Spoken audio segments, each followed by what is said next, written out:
President Obama is now being taken to task for asking Marines to shield him during a news conference rain shower. He asked them to hold umbrellas over his head, over his head, over his head, over his head. Check out the picture of the Marines holding the umbrella for President Obama as it rained, and the metaphor being, hey, they have him covered. Wouldn't it be nice if he had them covered the way they have him covered? He asked Marines for umbrellas. The president called in a couple of Marines for umbrella duty.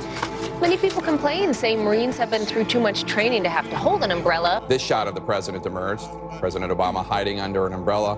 Hit the airwaves yesterday. Look at that Marine standing so erect.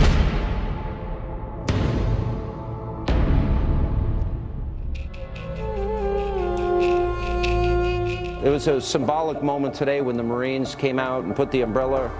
They were protecting him. Maybe in this case, he should have been protecting them. Is there a more apt visual than this one?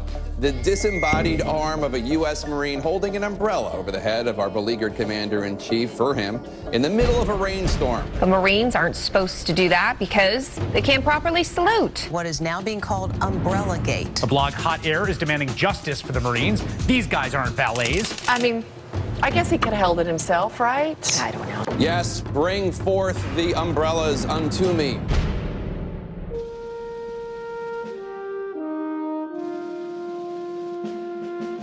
An American flag pin is standard accessory for just about every politician and candidate in the country these days, but not Barack Obama. He stayed in Johnson County to give a speech in Iowa City, and he wasn't wearing an American flag pin. Flag pin. Flag pin. Presidential contender Barack Obama won't wear an American flag lapel pin. A reporter for ABC's Cedar Rapids affiliate was the first to notice.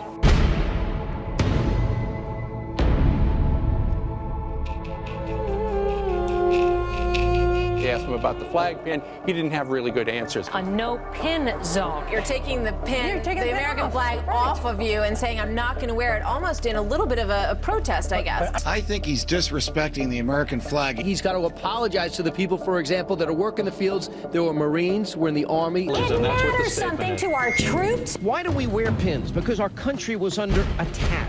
Barack, put on the pin. They just hate the flag.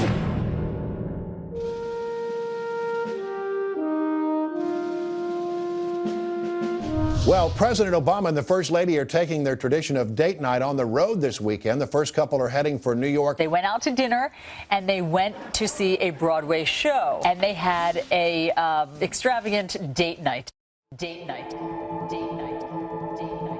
They took a small Gulfstream jet. They're also using Marine One, which cost about $20,000 an hour. Traffic is stopped, as you can see. The show waited 45 minutes. They want to go to Broadway. They want to go out to dinner. They hold hands. So according to our calculator, the cost is between $50,000 and $100,000. I'm just saying the taxpayer expense, the flying a private jet here. She should have also acquiesced to less extravagance during a time of war and during a time of an economic crisis.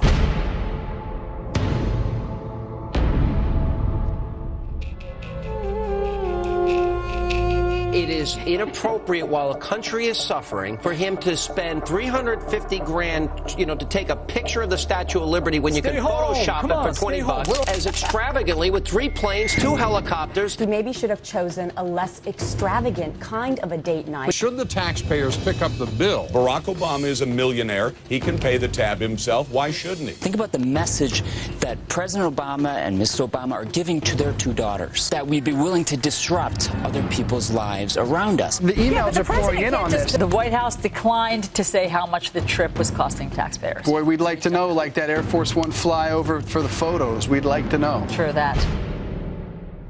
The President of the United States bowing to the King of Saudi Arabia. Obama's controversial bow. This president bowed before the Saudi king. The bow or just bending over. The White House said that wasn't a bow, but it sure looked like one. Here it is. He comes in, literally bows below his head and below his shoulder.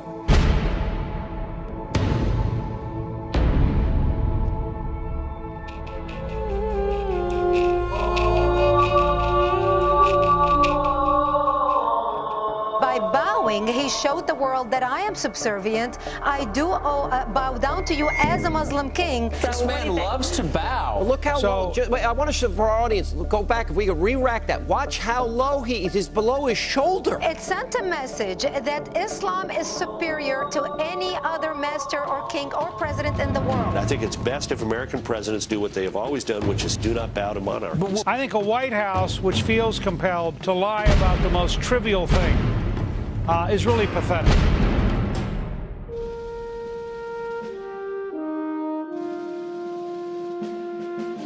As you all know, President Obama is a real man of the people, and yesterday he dropped by a popular Virginia restaurant to grab a burger with his pal Joe. Now take a look at him ordering his burger with a very special condiment.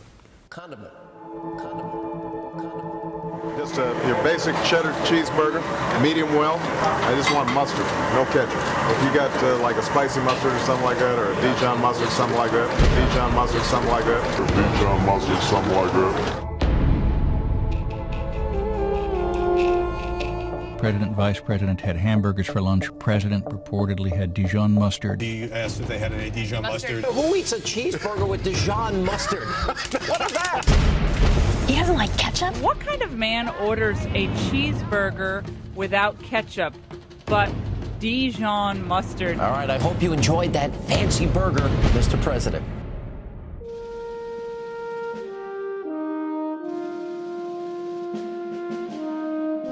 And the latest presidential video project, well, it's getting a lot of attention, but perhaps not in the way the White House intended. The president joking around with a selfie stick. President Obama appeared with a selfie stick. Critics called it undignified. A lot of conservatives especially said this is not presidential, this is beneath the presidency. Why is he doing this? He's demeaning the office. Quote, a foolproof way to make yourself look like a self-absorbed ass clown.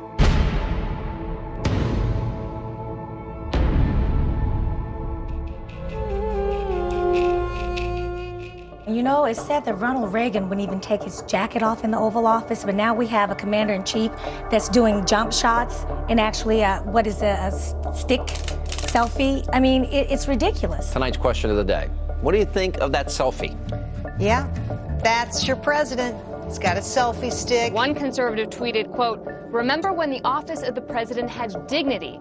And another wrote, quote, "This definitely is a new low for our juvenile president." Here's the leader of the free world, the guy we trust with the button for the nukes, acting like a 12-year-old. It is ridiculous. It is beneath the President of the United States, but I think he thinks he can do no wrong. It is not only not befitting, but imagine what Reagan would have done in this situation. You saw that he employed a selfie stick in the White House. That's befitting the office? I just don't have words for that clip. Are we seeing a changing of the guard? Is the office not going to be as dignified as it used to be? Now the president is under fire again, this time for his clothes.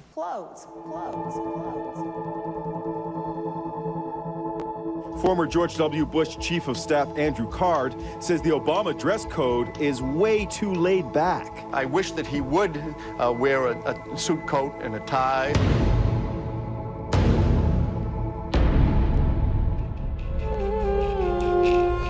There was something about this picture that really irritated the forces loyal to the last president. It shows Obama in the Oval Office not wearing a coat, but he is wearing a tie there. The president in the Oval Office without his jacket on. Photographed without his jacket while in the Oval Office, something I'll remind you that Ronald Reagan never did. I'm disappointed to see the casual, laissez-faire, shirt sleeves, no shirt and tie, no jacket kind of room experience that seems to be taking place in this White House.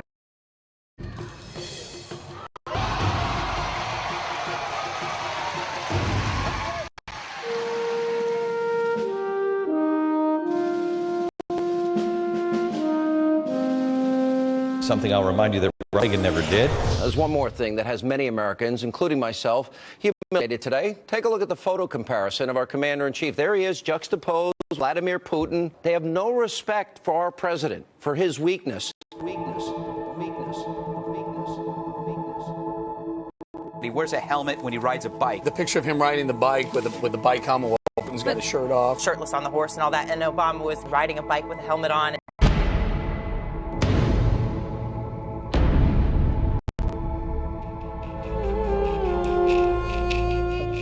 picture says 1,000 words. Here's, watch. Oh my goodness. Which one? Want to talk about the Ukraine for a second? It all began with the picture of President Obama on the bicycle with the helmet, and now we're paying the price for that. Putin, big, strong, muscular, on a horse. There's Obama riding a little bicycle with a helmet on. A leisure, not like a real racing. I mean, just going out for leisurely, and he's got this dumb hat on, dumb helmet on. It's humiliating.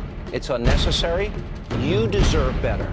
We as a country deserve better, and we can do better.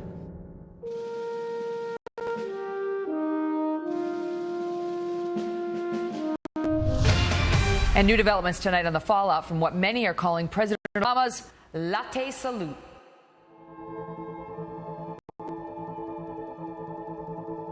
Everyone's talking about the disrespectful way the president saluted a Marine yesterday with his latte in his hand.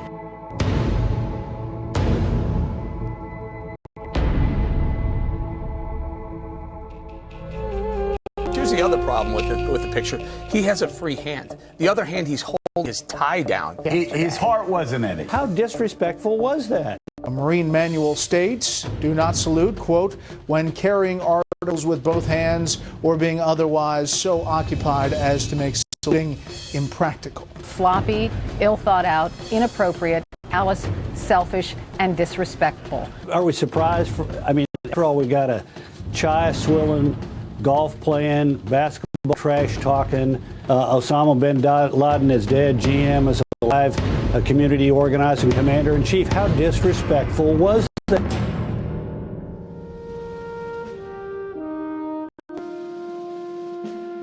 The president came out addressing reporters on Thursday, and he was wearing this tan suit.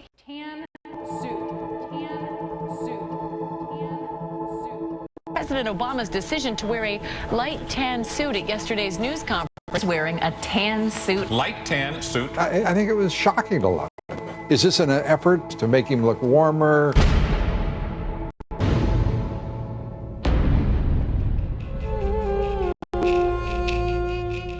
There's no way I think any of us can excuse what the president did yesterday. I mean, and then for him to walk out. I'm not trying to be trivial here. In a light suit, light tan suit. Also known as Tangate. Tan suit, and how the tan made him look unpresidential. Whoever talked him into going into a tan suit, they're so desperate because of these low poll numbers, they're willing to do anything.